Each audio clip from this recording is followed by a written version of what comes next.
বাবা রে, আপনি 5 ওয়াক্ত নামাজ পড়বে, প্রতিবেশীর সঙ্গে অশান্তি করবে, ওই নামাজ আল্লাহর দরবারে কবুল হবে না।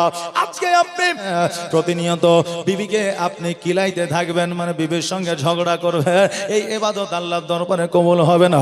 আজকে আপনি প্রতিনিয়ত ইবাদত করবে, পিতা মাতাকে আপনি শান্তিতে রাখবেন না, পিতা মাতার খিদমত করবেন না, ওই ইবাদত আল্লাহর দরবারে কবুল হবে না। আপনি মসজিদে 5 ওয়াক্ত নামাজ পড়বে, হজ যদি করেন রে বাবা, জগতের মধ্যে ভাইয়ের বোনের আর প্রতিবেশীর হক যদি মেরে খা, ওই হজ পর্যন্ত আল্লাহর দরবারে কবুল হবে না।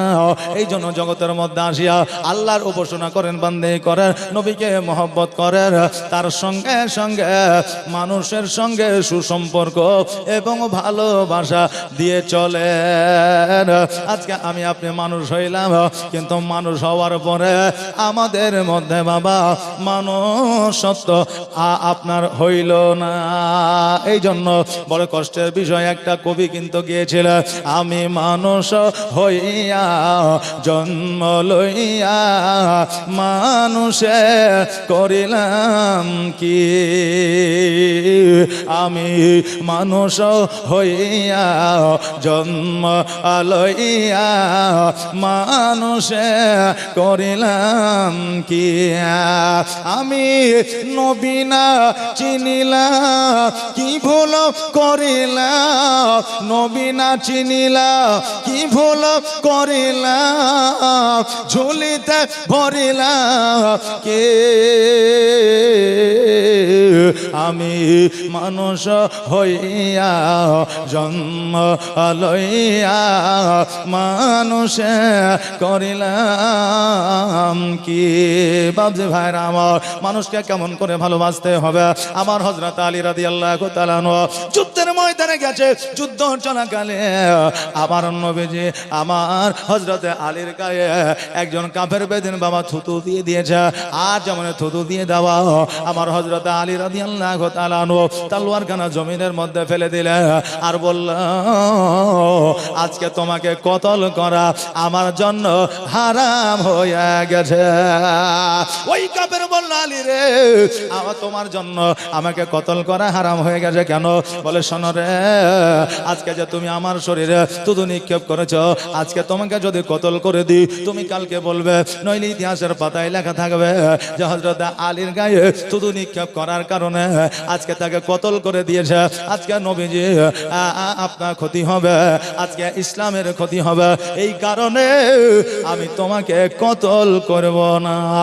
সঙ্গে সঙ্গে আমার হযরত আলী রাদিয়াল্লাহু তাআলা আনহুর কাছে বাবা কালেমা পড়েছিলেন। বাবা রে, মুসলমানের ব্যবহার চরিত্র বাবা এইরকম হইতে হবে। আর আজকে আমাদের চরিত্র ব্যবহার এই এমন যে আমাদের দ্বারা বেধর্মিকরা তো দূরের কথা, আমাদের ধর্মের মানুষেরা কষ্ট পেয়ে যায়। বাবা যে ভাইরা, আমার মায়েরা, আমার নবী মুস্তাফা সাল্লাল্লাহু তাআলা আলাইহি ওয়াসাল্লাম 6 বছর বয়সে হযরত হালিমা সাদিয়া রাদিয়াল্লাহু তাআলা আনহা বাড়ি থেকে যখন মা আমিনা রাদিয়াল্লাহু তাআলা আনহার বাড়ির দিকে অগ্রসর হইল, হালিমা রাদিয়াল্লাহু তাআলা আনহা আমার নবীজির আগলখানা ধরিয়া মক্কার দিকে যেন রওনা হইলা। কিছু রাস্তা যাওয়ার পরে আমার হালিমা সাদিয়া রাদিয়াল্লাহু তাআলা আনহা বলে, ওগো নবীজি, আজকে এই জায়গা আমরা একটু আরাম করব, বিশ্রাম করব, কেননা অনেকটা পথ অতিক্রম করে এসেছি। আমার নবীজি বলে, মা গো, আজকে যদি আরামের প্রয়োজন হয়, বিশ্রামের প্রয়োজন হয়, তুমি এই জায়গায় একটু আরাম করে নাও। আমার হালিমা সাদিয়া রাদিয়াল্লাহু তাআলা আনহা আমার নবীজির হাতখানাকে ধরিয়া বাবলা গাছের নিচে হিলান দিয়ে চোখটা বন্ধ করে যেন বাবা আরাম করতে আসে। আরামের সময় হঠাৎ করে যেন বাবা একটু নিদ্রা চলে এসেছে। আর আমার নবীজি সামনে বামে ডানে বামে লক্ষ্য করে দেখছে যেন শুধুই মরুভূমি আর মরুভূমি, কোনো ঘর বাড়ি যেন দেখা যায় না, কিন্তু একটা পাকা ঘর সে আমলে দেখা যায়। দরওয়াজাটা যেন লাগানো, ঘরের মধ্যে কি আছে সেটা যেন বোঝা যায় না। নবী আমার বলে আল্লাহ আজকে এই মরুভূমিতে ঘর নাই, বাড়ি নাই, মানুষ নাই, কেউ না, আজকে না জানি ঘরের মধ্যে কি আছে, আমি নবী একবার দেখতে চাই। যদিও নবীজি আমার ইলমে গায়েবের সংবাদদাতা নবী, যদিও নবী আমার সবকিছুই জানতা, তবু এই ইতিহাসের পাতায়, ইসলামিক ইতিহাসে আজকে মানুষের কাছে জাহির করার জন্য, অনেক কথায় প্রকাশে আনার জন্য আপনার সেই জায়গায় প্র্যাকটিক্যালে যাইতে হয়েছে। জোরে বলেন সুবহানাল্লাহ। কি নামটা বললে? বলে আব্দুল মুত্তালিব। বলে তবে বাচ্চার নাম কি? মোহাম্মদ। বলে হ্যাঁ। সাল্লাল্লাহু তাআলা আলাইহি ওয়াসাল্লাম। বলে এর মায়ের নাম কি? আমিনা। বলে হ্যাঁ। বলে বাপের নাম কি? আব্দুল্লাহ রাদিয়াল্লাহু তাআলা আনহু। বলে হ্যাঁ।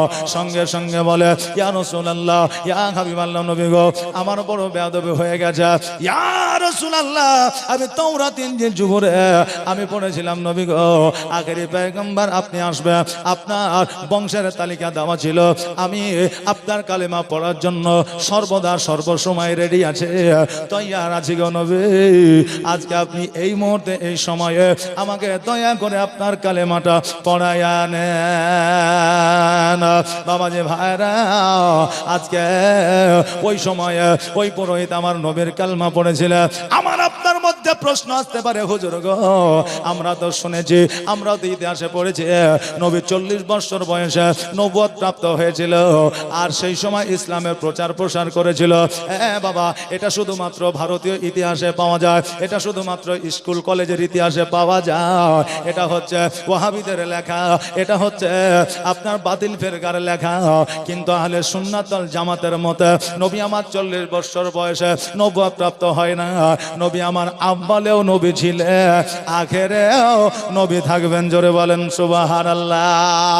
আমার নবী মুস্তাফা সাল্লাল্লাহু তাআলা আলাইহি ওয়াসাল্লাম 6 বছর 10 বছর ইসলামের প্রচার ও প্রসার তো দূরের কথা, যেই দিন নবীর 12 রবিউল আউয়াল সোমবারের দিন শুভে সাদেকের সময় এসেছিলেন, সেই দিন থেকে জগতের মধ্যে ইসলামের প্রচার ও প্রসার শুরু হয়েছিল। জোরে বলেন সুবহানাল্লাহ। বাবাজি ভাইরা, সেই সময় আমার নবী যে আপনার কালেমা পড়ে নিলেন আর বললেন, হুজুর গো আজকে আপনার প্রতি জুলুম মানুষে করবে, কাফেরেরা করবে, আপনার প্রতি অত্যাচার করবে নবী গো, যখন আপনাকে আমার দরকার হবে, প্রয়োজন হবে, একবার জানিয়ে দেবেন, আপনার পদতলে আমার জান প্রাণ বিলীন করে দিব। জোরে বলেন সুবহানাল্লাহ। এই জন্য কই বলছে, ভালো যদি বাঁচতে হয় নবীকে বাসো, জান যদি দিতে হয় নবীকে দিও। জোরে বলেন সুবহানাল্লাহ। আর একটা আওয়াজ দিয়ে বলা যাবে না সুবহানাল্লাহ? আর ভালো যদি বাঁচতে হয় নবীকে বাসো, জান যদি দিতে হয় নবীকে দিও।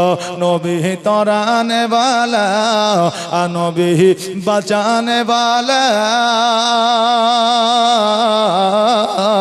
নবী তরানে वाला, নবী বাঁচানে वाला। আর প্রাণের চেয়ে প্রিয়তাই, প্রাণের চেয়ে প্রিয়তাই নবীকে চিনুন, ভালো যদি বাঁচতে হয় আমার নবীকে বাসুন। আল্লাহুম্মা সাল্লি আলা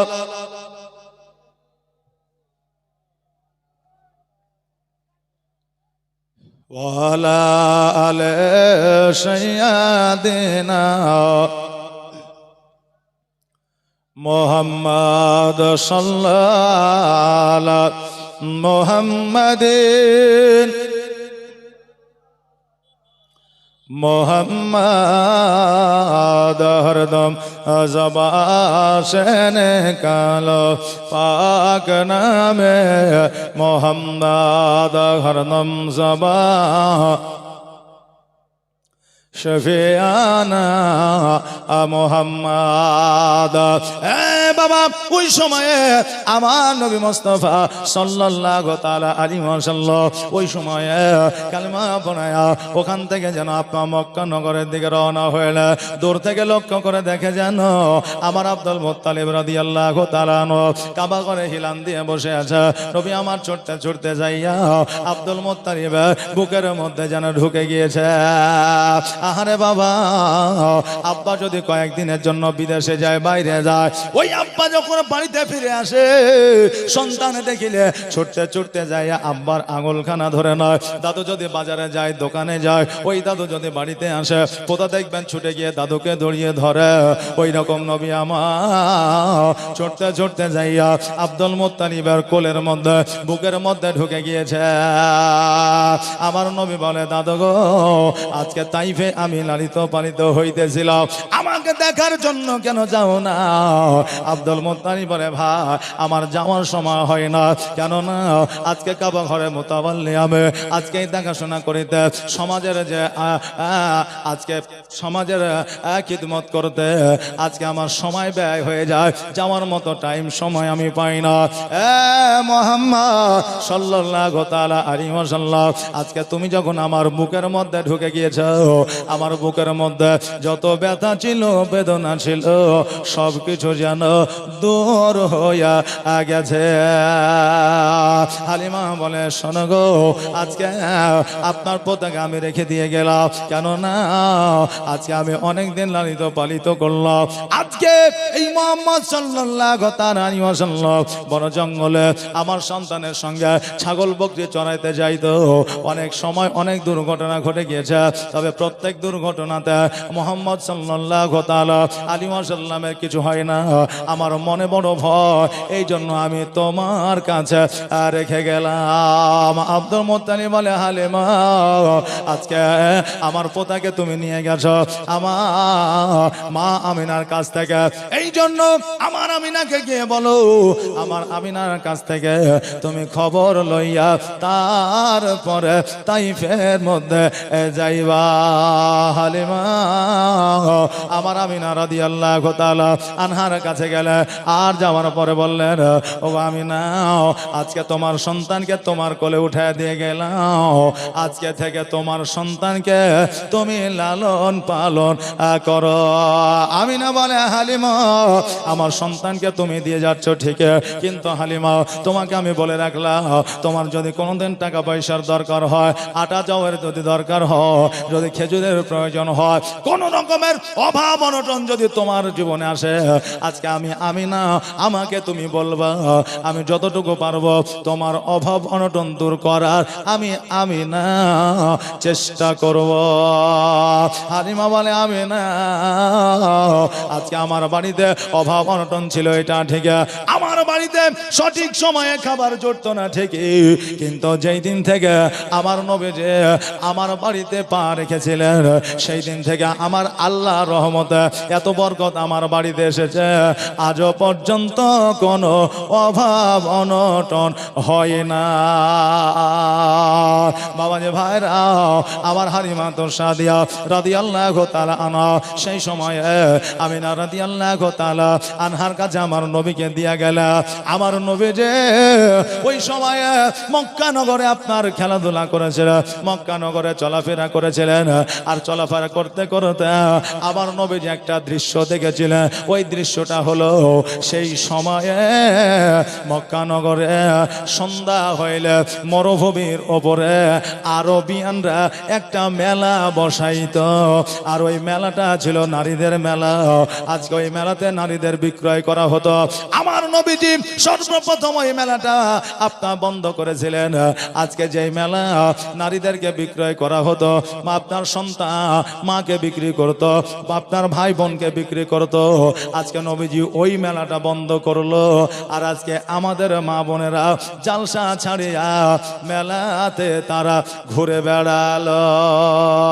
আরে মা, যেই মেলা বন্ধ করে আমার নবীজি তোমাদের শান ও শওকাত মানকে আমার নবী বাড়িয়েছে, আজকে ওই নবীজি কথা অমান্য করে তোমরা মেলাতে বেপরদা হয়ে ঘুরতে আছো। আজকে আমার আমার নবী বলে দিয়েছে আজকে একটা নারীর মধ্যে তিনটা ঐতিহ্য যতক্ষণ পর্যন্ত না থাকবে ততক্ষণ পর্যন্ত এই নারী জান্নাতি হতে পারবে না। মা বোনেরা, শরীরে মেকআপ করা আর সুন্দর পোশাক পরা, ঠোঁটে লিপস্টিক লাগা, চোখে কাজলটা দেওয়া, চোখের বুড়ো শেভ করা, চুল কেটে ছোট করা, এটা নারী তোমার ঐতিহ্য নয়, এটা সামাজিক ঐতিহ্য হইতে পারে।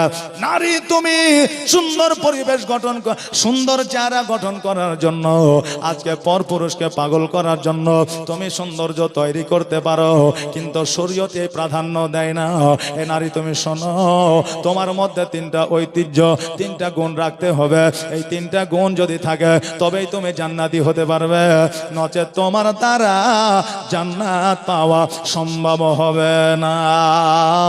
এক নম্বর হলো তোমাকে আল্লাহর ইবাদত বান্দেগি করতে হবে, আর দ্বিতীয় নম্বর হলো তোমাকে পর্দার সহিত চলতে হবে, আর তৃতীয় নম্বর হলো স্বামীর সেবা তোমায় করতে হবে। এই তিনটা গুণ তোমার মধ্যে যদি না থাকে, তুমি যতই ইবাদত বান্দেগি করো না কেন, ওই ইবাদত বান্দেগি আল্লাহর দরবারে কবুল হবে না। নারী তুমি যতই সাজগোজ করো না কেন, আজকে নারী তুমি যত সুন্দর পরিবেশে তুমি চলাফেরা করো না কেন, শরীয়তের শিক্ষা, শরীয়তে তোমার শরীয়তি শিক্ষা তোমার মধ্যে যদি না থাকে, আজকে ইসলামী কালচার যদি তোমার মধ্যে না থাকে, তোমার কোনো কাজে আসবে না। আমার নবী মুস্তাফা সাল্লাল্লাহু তাআলা আলাইহি ওয়াসাল্লাম যে সম্মান তোমাদের দিয়েছে, ওই সম্মান আজও পর্যন্ত পৃথিবীর কোন আইন, পৃথিবীর কোন নেতা মন্ত্রী, পৃথিবীর কোন আপনার মানুষ তোমায় দিতে পারে না। আজকে যদি নিউ জেনারেশনের সন্তানদের যদি জিজ্ঞাসা করা হয় নারীদের সম্মান কে বাড়াইলো, আজকে নারীদের এই স্থানকে দিল, আজকে এই নিউ জেনারেশন ছেলেরা বলবে, হয়তো বলবে স্বামী বিবেকানন্দ দিয়েছে, হয়তো বলবে রবীন্দ্রনাথ ঠাকুর দিয়েছে, হয়তো বলবে শরৎচন্দ্র দিয়েছে, কিন্তু তারা জানে না আজকে থেকে 1442 হিজরি আগে এই নারীদের সম্মান আমার নবী বাড়িয়েছে। জোরে বলেন সুবহানাল্লাহ। বাপজি ভাইরা, আমার মায়েরা, আমার নবী মুস্তাফা সাল্লাল্লাহু তাআলা আলাইহি ওয়াসাল্লাম মক্কা নগরে বাচ্চা ছেলেদেরকে দেখলো, তারা আব্বার যত্ন পাইতেছে, তারা আব্বার স্নেহ পাইতে আছে, তারা আব্বার কোলে উঠে কাঁধে উঠে ঘুরে বেড়াচ্ছে। আমার নবী যে মনে মনে চিন্তা করে, আল্লাহ গো, আজকে আমার এতদিন বয়স হইল, আমার আব্বা একদিনও আমাকে কোলে নিল না, আমার আব্বা আমাকে একদিন চুম্বন করলো না, আমার আব্বা আমাকে দেখার জন্য একদিনও আসলো না। আজকে বাড়িতে যাইয়া আমার মাকে সর্বপ্রথম বলবো, মা গো, আমার আব্বা কোথায় আছে একবার বলো। যতক্ষণ পর্যন্ত আমার মা না বলবে ততক্ষণ পর্যন্ত আমার মায়ের আঁচল ছাড়বো না। নবীজি আমার গোটে পায়ে মা আমিনার ঘরে আসলে, আসার পরে মা আমিনার কাছে যাইয়া বললে, মা গো, আমি একটা প্রশ্ন করতে যাই, আমি একটা কথা জিজ্ঞাসা করতে যাই। আমিনা রাদিয়াল্লাহু তাআলা আনহা উনি যেন মিথকি হাসি দিয়া বলল, বেটা কি কথা জিজ্ঞাসা করবে বলো। আমার নবী বলতেছে, মা আমি এতদিন মক্কায় আসিলাম, আমি তাইফে ছিলাম, কোনোদিন আব্বা দেখা করার জন্য যাই না, কোনোদিন আমার আব্বা আমার সম্মুখে আসে না। ওগো মা, আজও পর্যন্ত গো আমার আব্বাকে আমি দেখলাম না। মা গো, বলো আমার আব্বা কোথায় আছে? যেমন এই কথা বলা আমার মা আমিনা রাদিয়াল্লাহু তাআলা আনহা অঝর নয়নে কান্না শুরু করেছে, দুই চোখের পানি ঝরে যায়। নবী আমার বলে, মা তুমি অঝর নয়নে কেন কান্না করো? বলো আমার আব্বা কোথায় আছে? আর শিশু নবী কেন্দে মায়ের কাছে কয়, বলো আম্মা জান আমার আব্বা জান কোথায় বলো বলো আম্মা জান আমার আব্বা জান কোথায় আর সন্ধ্যাবেলা খেলার শেষে সব ছেলেদের পিতা এসে আর সন্ধ্যাবেলায় খেলার শেষে সব ছেলেদের পিতা এসে আমার খেলার সাথে ভাইদের সঙ্গে নিয়ে যায় বলো বলো আম্মা জান আমার আব্বা জান কোথায় শিশু নবী কেন্দে কেন্দে মায়ের কাছে কয় বলো বলো আম্মা জান আমার আব্বা জান কোথায় আর ধাত্রী বাড়িতে যখন ছিলা পিতা কেনা দেখতে পেলাম আর ধাত্রী বাড়িতে যখন ছিলাম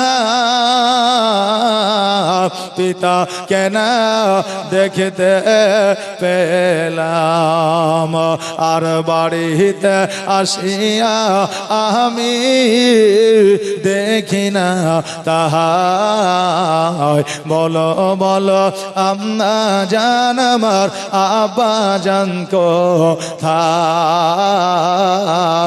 শিশু নবী কেন্দে কেন্দে মায়ের কাছে কয় বলো বলো আম্মা জান আমার আব্বা জান কোথায় আমার নবী বলে মা তুমি অজর কান্না করিও না আজকে তোমাকে বলছে আমার আব্বা কোথায় আছে একটা বার বলো গো মা আমার আব্বাকে আমাকে ভালোবাসে না আমিনা রাদিয়াল্লাহু তাআলা না বলে এ বেটা শোনো আজকে তোমার আব্বা তোমাকে কেমন করে কোলে নেবে তোমার আব্বা তোমাকে কেমন করে তোমার কপালে চুম্বন করবে কারণ তোমার আব্বা আর এই জগতে না ইহ জগৎ ছেড়ে পর জগৎ গমন করেছে ওই মাকামে আব্বা আরাম করতেছে তোমার আব্বা পৃথিবী থেকে বিদায় নিয়েছে ইন্তেকাল করেছে একবার আওয়াজ দিয়ে বলে ইন্না লিল্লাহি ওয়া ইন্না ইলাইহি রাজিউন আমার নবীজি দুই চোখের পানি ছেড়ে দিয়ে বলে মা আজকে আমার আব্বা জগতের মধ্যে না এই কথা আমাকে তো বলো না আমার আমিনা রাদিয়াল্লাহু তাআলা আনহা বলে ওগো বেটা আজকে যদি তোমাকে আমি বলে দিতাম আজকে তুমি এই কথা যদি জানতে তবে তুমি কষ্ট পেয়ে যাইতে আর তুমি কষ্ট পাইলে আমি আমিনা সহ্য করতে পারতাম না নবীজি মা আমিনা রাদিয়াল্লাহু তাআলা আনহাকে বলে মা গো আজকে আব্বা যে মাকামে আব্বা আরাম করতে আছে আমি ওই আব্বা জানের কবরটা একবার জিয়ারত করতে চাই আমিনা রাদিয়াল্লাহু তাআলা আনহা বলে এ বেটা শোনো তোমার আব্বা যেই দিন বিবাহ করে আমাকে মদিনা থেকে মক্কায় নিয়ে এসেছে সেই দিন থেকে আমি তোমার আব্বা জানের বিনা অর্ডারে আমি পানি আনার জন্য বাইরে যাই না মোহাম্মদ আজকে তোমার আব্বা ওই মাকামে আব্বা যেই দিন শায়িত হয়ে গেছে সেই দিন থেকে আমার অভিভাবক আমার গার্জিয়ান হলো তোমার দাদা আব্দুল মুত্তালিব রাদিয়াল্লাহু তাআলা আনহু তিনার কথা মোতাবেক তিনার আদেশ ছাড়া আমি কোনোদিন বাইরে যাওয়া তো দূরের কথা আমার ঘরের চৌকাঠ পার হতে পারি না মুহাম্মদ সাল্লাল্লাহু তাআলা আলাইহি ওয়াসাল্লাম আজকে তোমার দাদার অর্ডার ছাড়া আদেশ ছাড়া অনুমতি ছাড়া আমি কোথাও যাইতে পারবো না মা জননে আজকে আমার মা আমিনা উনি একজন নারী ছিলেন কেমন করে আপনার কথা আপনার মেনে চলেছিলেন শ্বশুর পরিবারে শ্বশুরকে কেমন করে সম্মান দিয়েছিলেন স্বামীর অবাধ্য কোনোদিন হয় না আজকে আমার মা বোনেরা শ্বশুর শাশুড়ির কথা তো দূরের কথা নিজের স্বামীর কথা শোনে না তবে সব মায়েরা নয় রে বাবা আজকে স্বামীর কথার যারা অবাধ্য হয়ে চলে আজকে তাদের চরিত্র ভালো না বাবাজি ভাইরা আজকে আপনাদেরকে বলে দিয়ে যাও আমার দয়ার নবী মুস্তাফা সাল্লাল্লাহু তাআলা আলাইহি ওয়াসাল্লাম বলে ওগো মা ওইটার দায়িত্ব তুমি আমাকে দিয়ে দাও আমার দাদা আব্দুল মুত্তালিব রাদিয়াল্লাহু তাআলা আনহুকে আমি গিয়ে বলবো আর অর্ডার চাইবো আদেশ চাইবো আমার দাদা না কখনো আমাকে বলবে না আমার দয়ার নবী মুস্তাফা সাল্লাল্লাহু তাআলা আলাইহি ওয়াসাল্লাম গোটি গোটি পায়ে আব্দুল মুত্তালিবের কাছে গেলে যাওয়ার পরে বলে দাদা গো আমার আব্বা ওই মাকামে আব্বা শুয়ে আছে গো আব্বা আজকে ও গো দাদা আমার ওই আব্বা জানের কবরটা জিয়ারত করতে চাও একবার শুধুমাত্র আপনি অর্ডার দিয়ে দেন আব্দুল মুত্তালিব রাদিয়াল্লাহু তাআলা আনহু বলে এ মুহাম্মদ শোনো আজকে তুমি যখন মাকামে আব্বা যাইতে চাইতেছ আজকে তোমার মাকে সঙ্গে করে নিয়ে যেও কেন না তোমার মা যেই দিন থেকে মদিনা থেকে মক্কা এসেছে আর জীবনে মদিনায় যাই না আজকে মাকামে আব্বা যাওয়ার সময় একটু মদিনাতে যাবে আর মদিনায় যাওয়ার পরে তোমার নানা তোমার নানির সঙ্গে একবার দেখা করে নিবে এবার নবী যে বাড়িতে যাইয়া মাকে বললে মা যেন আপনার একটু একটা চাদর আর কিছু কাপড় আর কিছু খাবার যেন বেঁধে নিলা সকালবেলা আমিনা রাদিয়াল্লাহু তাআলা আনহা আমার নবীজিকে লইয়া বার হইতে আছে লক্ষ্য করে দেখছে যেন আব্দুল মুত্তালিব রাদিয়াল্লাহু তাআলা কাবা ঘরে হিলান দিয়া যেন কান্না করতে আছে আমিনা রাদিয়াল্লাহু তাআলা আনহা বলে ও আব্বা আপনি যদি এইভাবে কান্না করে আমি আমিনা মক্কা ছেড়ে মদিনায় যাব না আব্দুল মুত্তালিব বলে আমিনা আমি তোমাদের জন্য কান্না করি না তোমরা মক্কা ছেড়ে মদিনায় যাচ্ছ তোমরা তো আবার পুনরায় আসবে আমি এই জন্য কাঁদি না আজকে আমি আমার পোতাকে এত ভালোবেসে ফেলেছে আমি আমার পোতাকে ছাড়া থাকতে পারবো কিনা আমি এই জন্য কান্না করতে আছি আমি না তবে তুমি যাও তোমাকে বাধা দেব না তবে মদিনায় গিয়া বেশি দিন দেরি করিও না আমি না যাও যাও তোমাদের সঙ্গে আমি একটা দাসীকে দিলাম উম্মে আইমানকে দিলাম তোমাদের বিপদে আপদে তোমাদেরকে হেল্প করবে সহযোগিতা করবে যাও যাও দাসীকে নিয়ে যাও আমিনা রাদিয়াল্লাহু তাআলা আনহা আমার নবীজিকে লইয়া দাসীকে লইয়া যেন উটের পৃষ্ঠে চাপলেন আর উটের পৃষ্ঠে চাপার পরে লাগামখানা ধরে টান দিলেন আর ওর যেন মক্কা থেকে মদিনার দিকে রওনা হয়ে গেলেন আমার সোনার মদিনা আমার জানের মদিনা আমার প্রাণের মদিনা আমার কলিজার মদিনা যেই মদিনায় শুয়ে আছে যেই মদিনায় শুয়ে আছে হাবিবে রব্বানা আমার জানের মদিনা আমার প্রাণের মদিনা আমার দয়ার মদিনা আমার আশেকের মদিনা কত হাজে হজ করিতে গেল গো মদিনাতে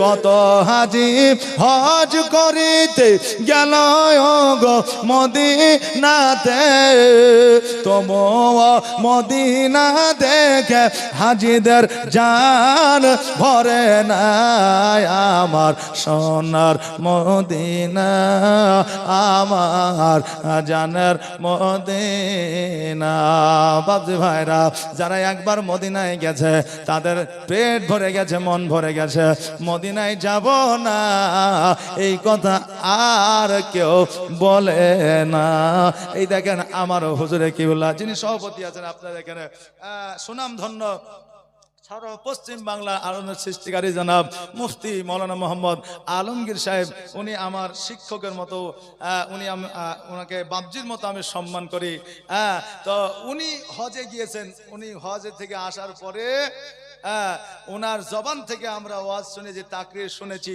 তো আগে যে প্রেম প্রীতি ভালোবাসা তো ছিল তো ওই প্রেম প্রীতি ভালোবাসাটা এখন আরো শক্ত অটুট হয়েছে জোরে বলেন সুবহানাল্লাহ তো মদিনায় গেলে দেখবেন আজকে আপনি হাজারদুয়ারি যাবেন দীঘা যাবেন এখানে যাবেন সেখানে যাবেন একবার দুবার যাওয়ার পরে বলেন আর ভালো লাগছে না ওই যে কে যায় রে শুধু নদীতে গোসল করা আর উঠা আর বসা কোনো কাম নাই আর মদিনা যাওয়ার পরে আসার পরে আরো প্রেম বেড়ে যায় বলে এবার তো 4 লাখ টাকা খরচ করে গেছে এবার যদি 10 লাখ টাকাও লাগে তবুও নবীর দেশ যাব জোরে বলেন সুবহানাল্লাহ এই জন্য কবির ভাষায় বলছে আমার সোনার মদিনা আমার প্রাণের মদিনা আমার আশেকের মদিনা আমার কলিজার মদিনা যেই মদিনায় শুয়ে আছে হাবিবে রব্বানা আমার জানের মদিনা আমার প্রাণের মদিনা একবার আওয়াজ দিয়ে বলা যাবে না ইয়া রাসূলুল্লাহ সোনা মানিকেরা আমার আমরা নবীজিকে ভালোবাসি কি বাসি না এই যে ভালোবাসি তো কে কে ভালোবাসেন হাত উঠান তো দেখি একবার জি আর বাকিগুলো বাসে না নাকি সুবহানাল্লাহ বাসে তো অবশ্যই বলছে হাতটা তুলতে খুব কষ্ট হয়েছে এখন আর তুলবো না কিন্তু নবীকে ভালোবাসে তো যারা নবীকে ভালোবাসেন বাবা তাদেরকে রিকোয়েস্ট করে আবেদন করে বলি যে আজকে ওই ভাইগুলো বেশি